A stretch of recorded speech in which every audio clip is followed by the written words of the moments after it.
order, you will feel like you are studying a textbook. At least that's how I always feel. From the way she used her dupatta to the way she tied her saris, everything was so perfect.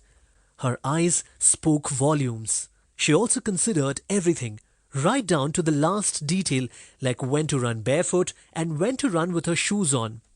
Likewise, there are films in which she has her nail varnish on, others where she is without any. Her jewellery, her accessories, she had it all down pat.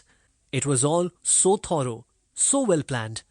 The beauty was she never let Sridevi the persona take over her character. In my view, she is the first woman superstar of this country. I don't think any other leading lady would have given Amitabh Bachchan a takkar in Khudagawa, 1992. Besides her, I don't think anyone else could have matched him. She was formidable in her movies. In my head, she continues to remain a formidable force. Even at the risk of sounding like a fangirl, I must add that the memory of Sridevi will always dominate Indian cinema. Finally, Sridevi was and will always remain special to me. It was January 1989. The movie team was an ecstatic bunch.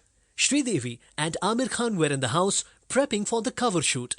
This New Year issue of the magazine was going to be a singular casting coup, with the coming together of India's biggest female megastar and the nation's new heartthrob.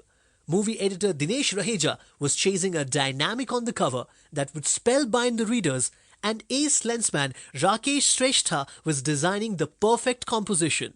As the lights blazed, Sridevi and Amir took position, both resplendent in white, the Khan looking visibly starstruck, the Devi smiling softly. The team looked at the frame with intrigue. Suddenly, Rakesh lowered his camera, a frown creasing his forehead. He turned to glance at Dinesh, who noticed it too. Everyone in the team stared at a technical snag that no one had foreseen. Sridevi was towering above Amir in the frame. The actress was not only taller than him, but was also standing in her stilettos. The room turned silent. Everyone wondered how to share the predicament with Sridevi.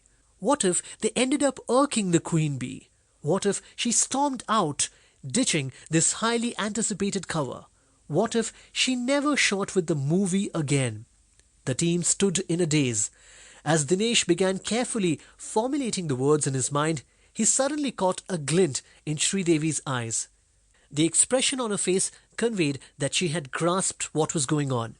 Without uttering a word, she took off her heels, flung them to the side, and posed again. Everyone took a few seconds to register what had transpired. The frame confirmed to their vision now. Amir appeared taller.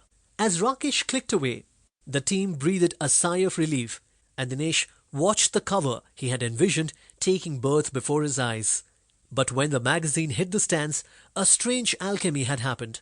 All eyes were on the diva. Sridevi had somehow stolen the thunder from her taller co-star. Act 1, Little Star. Tu meri choti si gudiya ban jayegi, jadoo ki pudiya. My little doll, you will soon become a bundle of magic.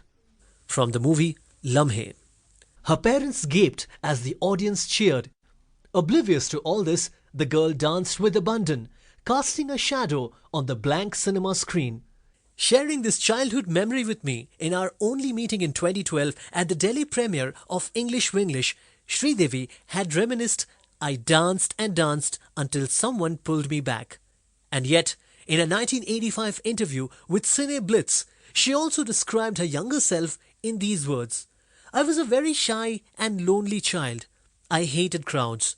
The minute I saw more than 3 or 4 people in the room, I would run and hide behind my mother's pallu. Reconciling these two childhood versions of Sridevi, so seemingly antithetical to each other, is futile. But perhaps it was this fascinating dichotomy that spun the mystique around her. People close to the actress vouch that she was not one or the other. She was both. Both the personas merging into one.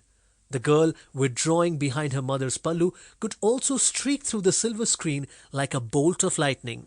Sridevi was unquestionably to the movies born.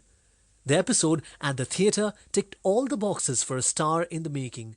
Someone who is naturally drawn to the